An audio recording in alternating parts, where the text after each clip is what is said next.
अस्सलाम वालेकुम students, vital educators और इसके ज़ेर तमाम बायोलॉजी सेकंड ईयर और जनाब इसका चैप्टर नंबर है 1 होम्योस्टेसिस, लेक्चर नंबर है 2, पेज नंबर हम 3 पर मौजूद हैं। अब तक हमने होम्योस्टेसिस एज अ मैकेनिज़्म इसको पढ़ा है और हमें ये अभी तक 2 जो हमने पेजेस पढ़े हैं उससे हमें ये समझ आई है कि कोई भी लिविंग ऑर्गेनिज़म जो है उसके अंदर होम्योस्टेसिस एक ऐसा निज़ाम है जिससे वो अपनी एक्सटर्नल एनवायरनमेंट के साथ इंटरेक्ट कर सकता है और अपने जिस्म को उसके अकॉर्डिंगली जो है वो मेंटेन कर सकता है। यानी जो भी फ्लक्चुएशंस एक्सटर्नल एनवायरनमेंट में आ रही होती हैं, अब बैनूरी एनवायरनमेंट में जो भी फ्लक्चुएशंस आ रही हैं उसके मुताबिक वो अपनी इंटरनल जो उसकी फ्लक्चुएशंस होती हैं उनको मेंटेन कर सकता है किसी एक प्रॉपर वे में जिससे उसका इंटरनल स्ट्रक्चर मुतासर ना हो। अब ये जनाब एक बड़ा कॉम्प्लेक्स सिस्टम है, इसको आप अगर अभी इस सेकंड जो हमारा लेक्चर है इसमें अगर समझेंगे तो आपके लिए फिर बाकी का ये चैप्टर समझना बहुत आसान हो जाएगा। मैं आपको फर्दर इस ये जो पैराग्राफ है इस पर ले जाने से पहले एक डायग्राम की तरफ लेके जाता हूँ और कोशिश करूँगा कि डायग्राम से भी आपको कुछ चीज़ समझाई जाए। देखें जी, ये डायग्राम आपके सामने है।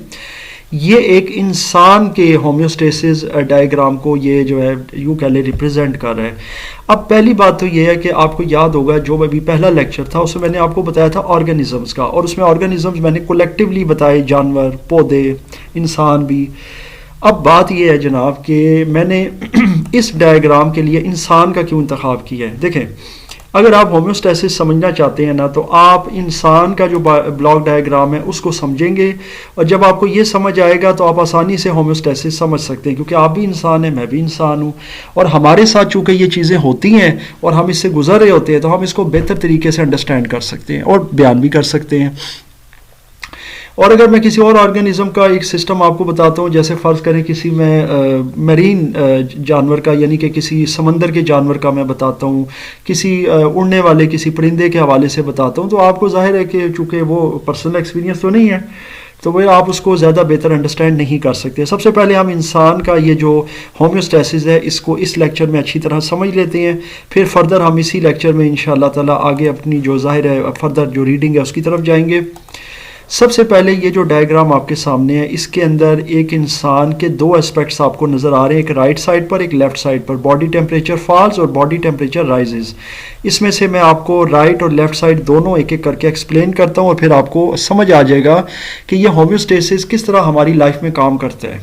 देखें, सबसे पहले हम राइट साइड से लेट्स सपोज शुरू करते हैं। बॉडी टेम्परेचर राइजेस, अब ये क्या चीज़ है? देखें, ये है इन केस ऑफ समर, जैसे गर्मियाँ होती हैं तो हमारी सराउंडिंग या हमारी जो एक्सटर्नल एनवायरनमेंट होती है उसका टेम्परेचर बढ़ रहा होता है, राइज हो रहा होता है। So as our body temperature rises, हमारा बॉडी टेम्परेचर भी बढ़ता है। जाहिर है आपको गर्मी लगती है, आपको हीट फील होती है। इसी तरह सिमिलरली जब बॉडी टेम्परेचर बढ़ता है तो फिर क्या होता है, ये आपने एरोज को समझना। अभी फिलहाल लेफ्ट साइड तक बिल्कुल तवज्जो ना दें, सिर्फ राइट साइड को समझना है। बॉडी टेम्परेचर जैसे ही राइज होता है तो फिर ये चीज़ होती है जनाब इस ब्लॉक की, इसको आपने अब समझना है, और जब आपको ये समझ आएगा तो आपको होम्योस्टेसिस भी समझ आ जाएगा। ब्लड वेसल जो है वो खुल जाती हैं, ठीक है, चौड़ी हो जाती हैं यानी डायलेट हो जाती हैं, and they result in heat loss to the environment. और फिर हमारी जो एनवायरनमेंट है उससे वो हीट लॉस होता है, क्योंकि जो हमारी बॉडी में हमारे ब्लड में जो हीट होती है वो लॉस होती है। स्वेट ग्लैंड्स सेक्रीट फ्लूइड, पसीने के जो ग्लैंड होते हैं वो फ्लूइड या पसीना जो है वो सेक्रीट करते हैं, खारिज करते हैं। एज द फ्लूइड एवेपोरेट्स, और जो फ्लूइड आपका एवेपोरेट होता है, खारिज होता है और फिर वो उड़ जाता है, एवेपोरेट हो जाता है, जैसे कि पसीना आता है आपको पता है, फिर पसीना खुश्क भी होता है आपका, वो खुश्क का मतलब यही होता है वो एवेपोरेट होता है। Heat is lost from the body, आपकी बॉडी से वो हीट जो होती है ना उस एवेपोरेशन प्रोसेस से वो जा रही होती है। अब आप यकीनन ये सारा प्रोसेस समझ गए, और फिर आपको एक तरह की ठंडक महसूस होती है, और फिर क्या होता है, heat is loss to the environment. और ये आप देख सकते हैं ये वही चीज़ है, जब हीट बॉडी से लॉस होती है तो फिर वो एनवायरनमेंट में चली जाती है और आपकी जो बॉडी है वो कूल डाउन हो जाती है। नॉर्मल बॉडी टेम्परेचर मतलब ये है कि जो भी उस वक्त टेम्परेचर बढ़ रहा होता है वो कूल डाउन होता है, मतलब ये कि उसका टेम्परेचर यानी कि 1 या 2 डिग्री कम होता है। मतलब ये मैं आपको एग्जांपल दे रहा हूँ, आप यकीनन समझ गए इस चीज़ को। अब लेफ्ट साइड की तरफ आ जाएं। Body temperature falls in case of winter, सर्दी है। अब सर्दी में क्या होता है कि जनाब आपको सर्दी फील हो रही होती है, ठंडक फील हो रही होती है, ख़ासकर जब आप बाहर निकलते हैं, बहुत ठंडी हवा चल रही हो बारिश में और सर्दी के मौसम में, विंटर में, तो फिर उस सूरत में आपकी बॉडी के अंदर किस तरह का होम्योस्टेसिस होता है। आप इसको समझने इस वाले ब्लॉक को, ब्लड वेसल्स कंस्ट्रिक्ट मतलब सुकड़ जाती हैं, कंस्ट्रिक्शन कहते हैं सुकड़ जाना, so that heat is conserved. इससे क्या होता है कि जो हीट होती है वो अंदर ही रहती है। Sweat glands do not secrete fluid, और ये आपको पता है कि आपको सर्दियों में पसीना नहीं आता या बहुत कम आता है, आता ज़रूर है लेकिन बहुत ख़ास या रेयर केसेस में, जब आप बहुत ज़्यादा हार्ड वर्क करते हैं, फिज़िकल वर्क करते हैं, भाग दौड़ मेहनत का काम, या कोई किचन में बहुत ज़्यादा एक्सेसिव काम हो रहा है, तो फिर वहाँ पर आपको स्वेटिंग हो सकती है। ये बिल्कुल नहीं है कि नहीं होती। अच्छा, शिवरिंग यानी इनवॉलेंट्री कंट्रैक्शन ऑफ मसल्स, ये बहुत इंपॉर्टेंट है। इनवॉलेंट्री, ये वॉलेंट्री इनवॉलेंट्री भी हम इंशाल्लाह आगे जाके पढ़ेंगे, या यूँ इसको अभी फ़िलहाल समझ लें कि बेसाख्ता है, यानी आपके अख्तियार में नहीं होता, आप कांप रहे होते हैं, शिवरिंग। तो ये शिवरिंग होती है जैसे आपके मसल जो होते हैं वो कॉन्ट्रैक्ट होते हैं और गेन कर रहे होते हैं हीट को, and it generate heat which warms the body, जिससे आपका जिस्म क्या होता है, गर्म होता है। दांत बजते हैं, कई लोगों के दांत बजने शुरू होते हैं, जिस्म जो है वो शिवर करता है। तो ये चीज़ें जो ये जितने भी प्रोसेस होते हैं, इससे आपकी बॉडी क्या होती है, heat up, and heat is retained as a result your body temperature gains heat या इट राइजेस। यानी कि पहले तो फॉल होता है ना, फिर वो एज अ रिजल्ट ये होम्योस्टेसिस से गुजर के वो राइज होता है, यानी वो 1-2 डिग्री बढ़ता है, ताकि आपकी बॉडी जो है वो इंटरनली वार्म हो जाए और एक्सटर्नल जो टेम्परेचर ड्रॉप हो गया है, कम हो गया है, सर्दी है, उसका मुकाबला कर सके। सो आई एम श्योर आपको ये ह्यूमन जो एक डायग्राम था ये होम्योस्टेसिस के अकॉर्डिंगली समझ आ गया है। हम चलते हैं जी अपने टॉपिक की तरफ, अपने पैराग्राफ की तरफ, और इसको समझते हैं कि जनाब इसमें क्या चीज़ है। देखें, होम्योस्टेसिस में अब अगला पैराग्राफ हमारा है कंट्रोल सिस्टम के हवाले से, और ये बहुत इंपॉर्टेंट है। सबसे पहले देखते हैं कि क्या चीज़ है। Control system have been acquired for the variety of homeostatic regulations. ये जो हमारा दिमाग है, मतलब जो आपका कंट्रोल सिस्टम है ना पूरी बॉडी का, या कंट्रोल पैनल कह लें, वो आपका दिमाग है, ब्रेन है, and it has been acquired for the variety of homeostatic regulations. और वो आपकी जो होम्योस्टैटिक रेगुलेशंस होती है ना, ये जो अभी प्रोसेस मैंने बताया, सर्दी गर्मी में जो भी आपकी बॉडी काम कर रही होती है, इसके लिए वो बहुत सारे फंक्शंस परफॉर्म करता है। These living control systems work exactly on the mechanism of physical control system. और फिर ये जाहिर है, अब आप यकीनन समझ गए कि ये जो लिविंग आपके जो कंट्रोल सिस्टम्स होते हैं, ये दिमाग, ये they work exactly on the mechanism of physical control system. It has 3 components, very simple, 3 component होते हैं, receptor, control centre and effector. जी जनाब, अभी आपको मैं ये भी समझा देता हूँ, क्योंकि मैं शॉर्ट साथ साथ समझाता जा रहा हूँ, आपको समझ आती जाए तो ये फिर ज़ाहिर है कि आगे पढ़ना आपके लिए फिर आसान हो जाता है और समझना भी। आपके जो ये पूरा एक निज़ाम होता है, इसके 3 कंपोनेंट होते हैं। एक रिसेप्टर, रिसेप्टर में आपके हवासे खमसा या आपके जो सेंसेस होते हैं 5, ठीक है, जिसमें टच होता है, जिसमें स्मेल होता है, जिसमें वो टेस्ट होता है, वो सारी चीज़ें आ जाती हैं। लेकिन मैं इसमें जो ख़ुद मैं अपना ज़ाती तौर पे जो मेरा एक्सपीरियंस भी है और मैं समझता भी हूँ, रिसेप्टर जो सबसे बेस्ट आपका होता है वो आपकी स्किन होती है। ठीक हो गया, क्योंकि आप हर चीज़ स्किन से फील ज़्यादा कर रहे होते हैं, मतलब उसके लिए ज़रूरी नहीं होता कि आपने किसी चीज़ को टच करना है। हवा भी आएगी तो वो आपको फील होगी, आपकी स्किन के साथ टच होगी। कोई गर्म चीज़ अगर आपकी स्किन के साथ लगेगी तो ज़रूरी नहीं कि आपने उसको पकड़ना है, वो आपकी स्किन कहीं से भी टच हो सकती है। आपका हाथ, पाँव, जिस्म का कोई भी हिस्सा किसी गर्म चीज़ को टच हो सकता है, तो वो एज अ रिसेप्टर काम करेगी आपकी स्किन। इसी तरह कोई कीड़ा मकोड़ा अगर आपके जिस्म पर चल रहा है तो आप उसको फील कर रहे हैं, और वो भी आप स्किन के थ्रू फील कर रहे हैं। वो भी कोई आपने उसको इजाज़त नहीं दी है अपने जिस्म पर चलने के लिए, लेकिन वो चूंकि चल रहा है, कोई कॉकरोच, कोई चूंटी वगैरह, तो आपको फील हो जाता है कि कोई चीज़ है, कोई मच्छर वगैरह, इस तरह से मतलब है कि आपको फील हो रहा है, स्किन के ऊपर मक्खी फील हो रही है। तो ये सब चीज़ें आपकी जो है ना, ये आपके स्किन रिसेप्टर्स के थ्रू होती हैं। तो skin is one of the top receptors of your body.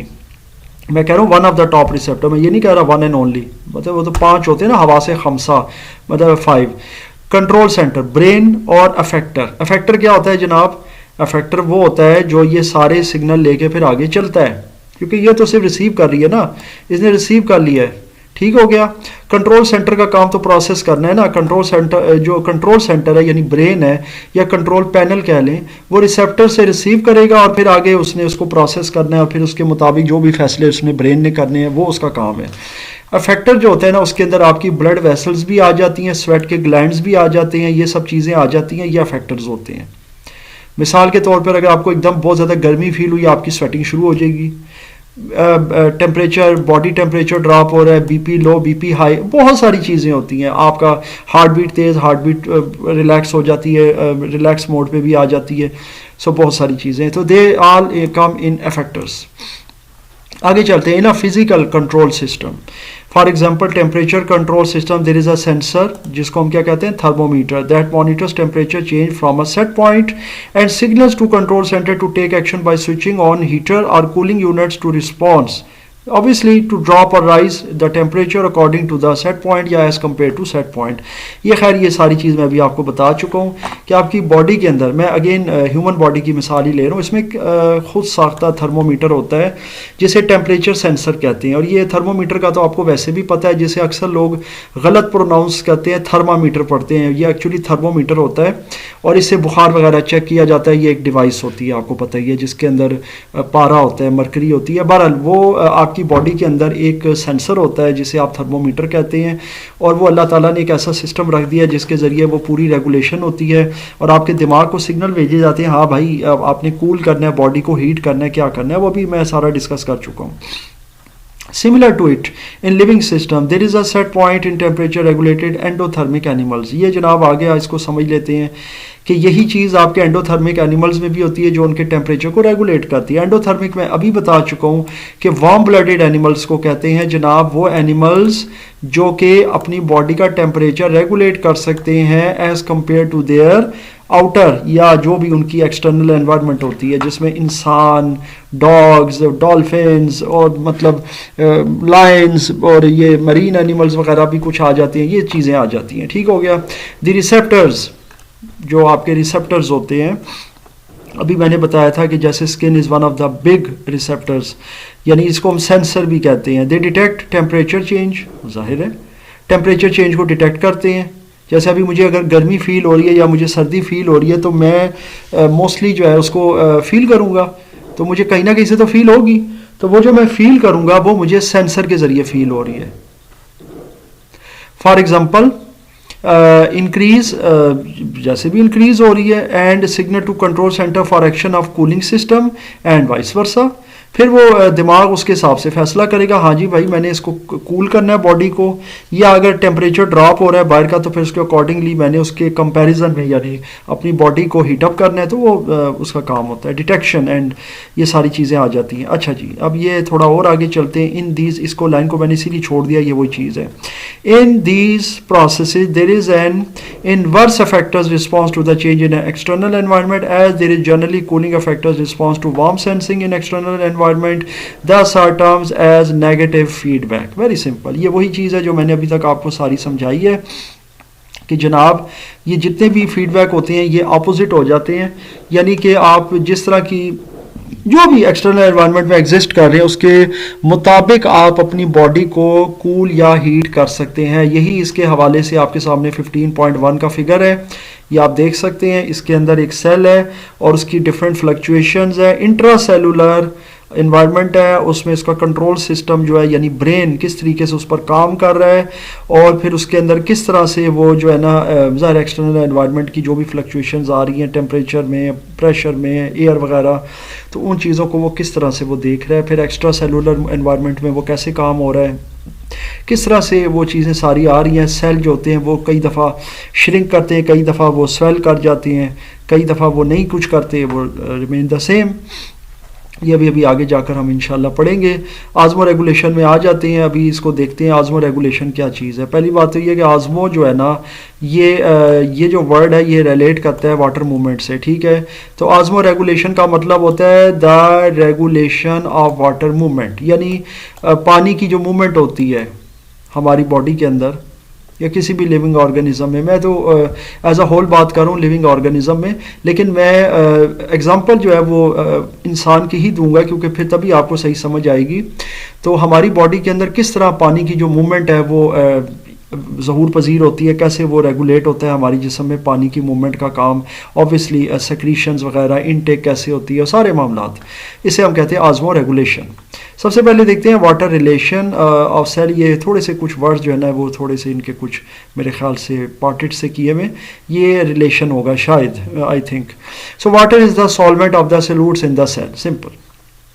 पानी जो है ना वो वैसे भी आपको पता है यूनिवर्सल सॉल्वेंट है, इसको कहा जाता है, यानी बहुत सारी चीज़ें जो होती हैं वो पानी में ही हल होती हैं, पानी के अंदर ही उनको हल किया जाता है, वो डिज़ोल्व होती हैं। अच्छा, तो आपके सेल्स के जितने भी सॉल्यूट्स होते हैं वो पानी में हल होते हैं, सिंपल सी बात है। A cell has been adopted to a defined quantity, ठीक हो गया जनाब, of water in relation to salt in to perform different functions.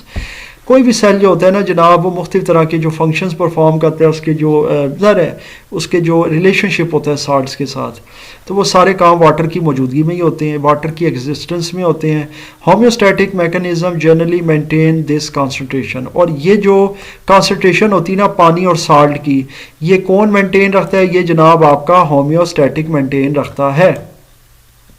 So I am sure आपको ये चीज़ अच्छे से समझ आ गई है कि ये जो होम्योस्टैटिक जो भी चीज़ है, क्योंकि होम्योस्टेसिस ये जो है ना ये आपको पता है आपका निज़ाम है, और होम्योस्टैटिक अगर यहाँ पे आप देख रहे हैं स्टैटिक जो चीज़ है ये बेसिकली उसका फंक्शन है, that how homeostasis is performed. क्योंकि अक्सर बच्चे से बड़े कंफ्यूज हो जाते हैं कि पता नहीं ये एक ही वर्ड है, यहाँ मिसस्पेल्ड हो गया, ऐसी बात नहीं है। अच्छा जी, balance of water and solutes in the body, ये मैं अगर बेहतर पढ़ पा रहा हूँ तो ये एंड है जी, यहाँ पर एन होना चाहिए, ये बैलेंस है, BALANC इन द बॉडी, ठीक हो गया जनाब। सो ये है जी balance of water and solutes in the body, ठीक हो गया। चले जी, अब ये बड़ा दिलचस्प है, ये वाला जो पैराग्राफ है इसको आपने समझना है, ये यहाँ तक है जी, इसको मैं यहाँ तक हाईलाइट कर देता हूँ। देखें, आपकी बॉडी के अंदर सल्यूट और पानी, यानी सल्यूट्स मुख्तलिफ होते हैं जिसमें वो साल्ट्स होते हैं और वो दीगर चीज़ें होती हैं जो भी कंपोजिशंस हैं वो, और ज़ाहिर है पानी, क्योंकि वो पानी में ही हल हो रही होती हैं, पानी उनका जो है वो यूनिवर्सल सॉल्वेंट है। तो जनाब उनका बैलेंस कैसे होता है? यानी कि आप बैलेंस इसी को कहते हैं ना, जितना पानी रिक्वायर्ड है, ऐसा तो नहीं है एक्सेसिव मिकदार आ जाए पानी की, फिर वो तो बैलेंस आउट हो जाएगा, या बिल्कुल ही पानी ना रहे, ख़त्म ही हो जाए पानी टोटली, यानी वो जिसको हम कहते हैं ड्राई कंडीशन, अभी पिछले लेक्चर में हमने पढ़ा है, तो वो फिर इम्बैलेंस सिचुएशन होती है। बैलेंस का मतलब ये होता है जितना पानी रिक्वायर्ड है सॉल्यूट्स के लिए हमें उतना ही पानी मिल रहा है, उसे हम कहते हैं बैलेंस। चलें अब देखते हैं ये बैलेंस क्या चीज़ है, और ये हाइपो, हाइपर और आइजो ये क्या चीज़ें हैं, ये भी अभी आपको मैं समझाता हूँ। देखें, cells consistently encounter changing extra cellular environment. ये जो हमारी बॉडी के जितने भी सेल्स होते हैं, ज़रा billions and trillions of cells हैं हमारी बॉडी के अंदर, हर एक जो ऑर्गन है वो सेल्स से, हज़ारों लाखों सेल से मिलकर बना है। तो वो मुस्तकिल तौर पर जो है ना एक्स्ट्रा सेलुलर जो एक्टिविटीज़ होती है ना एनवायरनमेंट में, उनसे वो गुजरते रहते हैं। It may be of diluted solution,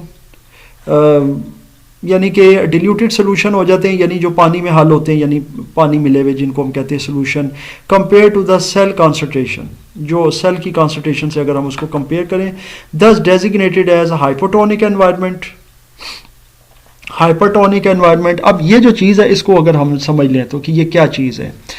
देखें, ये अगर डिल्यूटेड सोल्यूशन होता है, इसका मतलब ये होता है कि मतलब है कि बहुत ज़्यादा ये लो ग्रेड हो जाता है, यानी कि अगर पानी जो है वो बहुत ज़्यादा दाखिल हो रहा है, तो डिल्यूटेड तो उसी को कहेंगे ना, यानी जिसमें पानी बहुत ज़्यादा दाखिल हो रहा है।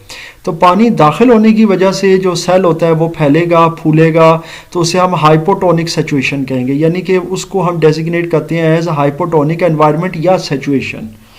फिर उसके कंपैरिजन में उल्टा कर दें उसको तो हाइपरटोनिक आ जाता है जनाब।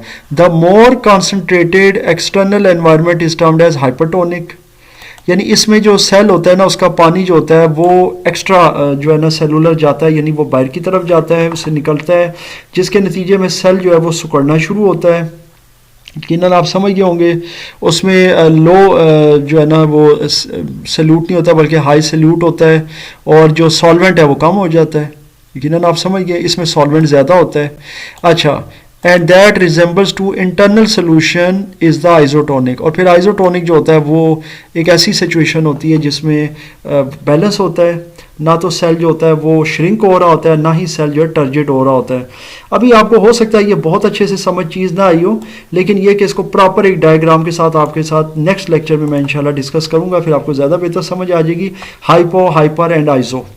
चलो जी, बहरहाल इसमें मजीद भी आगे पढ़ते हैं तो वो आपको समझ आता जाएगा। देखें, हाइपरटोनिक जो है या हाइपोटोनिक है या आइसोटोनिक है, ये यूँ समझ लें कि ये आपके सेल्स की 3 स्टेट्स हैं जो इन द प्रेजेंस या in the balance of water के नतीजे में होती हैं। हाइपो के हवाले से पानी जो होता है वो ज़्यादा यूँ कह लें उसकी मिकदार जो है ना वो दाखिल होती है।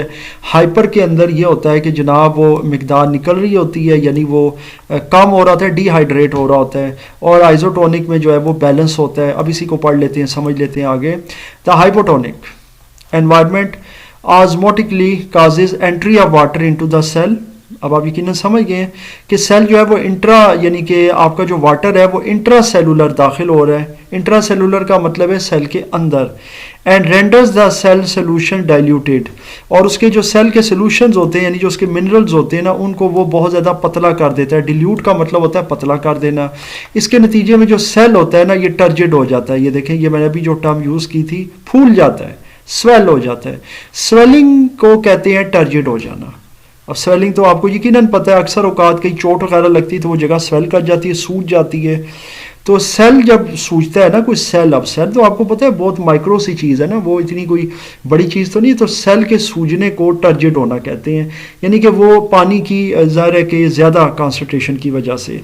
Thus it may be harmed, ज़्यादा फिर वो नुकसान हो सकता है। और हाइपरटोनिक एनवायरनमेंट में क्या होता है वो आपको पता है, लॉस ऑफ वाटर होता है। अब ये मैं समझा चुका हूँ, आप इसको यकीनन समझ जाएंगे। यहाँ पर आकर आप देख सकते हैं हाइपो, आइजो और हाइपरटोनिक। देखें, हाइपो की सूरत में ये सेल टर्जिड हो रहा है, ये फूल रहा है, राइट, और नॉर्मल को फिलहाल छोड़ दिया। और हाइपर की सूरत में चूंकि पानी निकला है एक्स्ट्रा सेलुलर एक्टिविटी के नतीजे में, तो सेल जो है ना वो श्रिंक हो गया, यानी श्रंकन सेल बन गया है।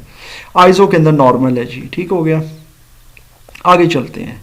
आजमो regulations in plants, I think ये इन प्लांट्स लिखा हुआ है, ये मुझे नहीं समझ आ रही कि ये इनका कुछ स्टाइल है, इन्होंने ये डॉट लगाए हुए या इधर से कुछ मिसिंग है वर्ड्स, अभी मुझे कुछ इसकी नहीं। बहरहाल आजमो रेगुलेशन है इन प्लांट्स। अब प्लांट की तरफ आते हैं जी, कि पौधों के अंदर किस आजमो रेगुलेशन होती है, यानी पानी की रेगुलेशन या मूवमेंट। जाहिर है आपको पता है कि जो पौधे हैं वो भी लिविंग ऑर्गेनिज्म है, और जो प्लांट्स होते हैं वो पानी कंसीव करते हैं, चाहे वो उनको हम पानी दें, चाहे उनको डायरेक्ट कहीं से भी पानी मिला, बारिश वगैरह की सूरत में, नदी नालों की तरफ से कहीं से भी पानी उनको मिल रहा होता है।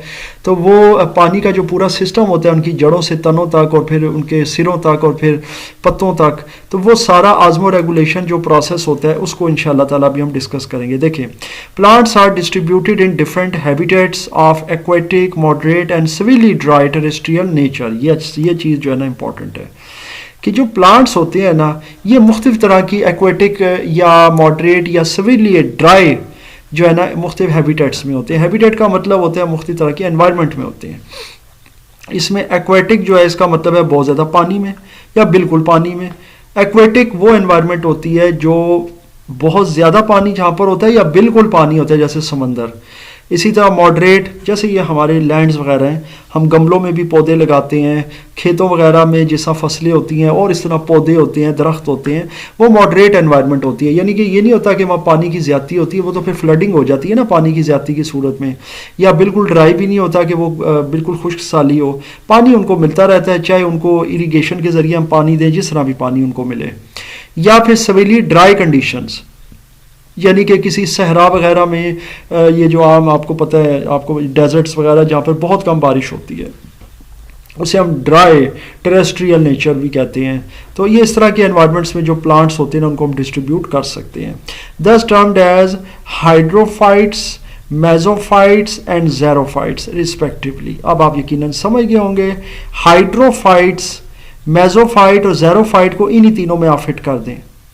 मतलब ये तरतीब है ना। रिस्पेक्टिवली का मतलब ये होता है, जहाँ इंग्लिश में ये वर्ड आएगा ना रिस्पेक्टिवली, इसका मतलब ये आएगा कि भाई ये जो 3 बातें आपको बताई हैं ना ऊपर, एनवायरनमेंट, एक्वाटिक, मॉडरेट और ये सिविली ड्राई, इनके अंदर ये तीनों फिट करते हैं। हाइड्रा वैसे भी आपको पता है पानी को ही से रिलेटेड होता है, हाइड्रा बल्कि एक पौधा भी है।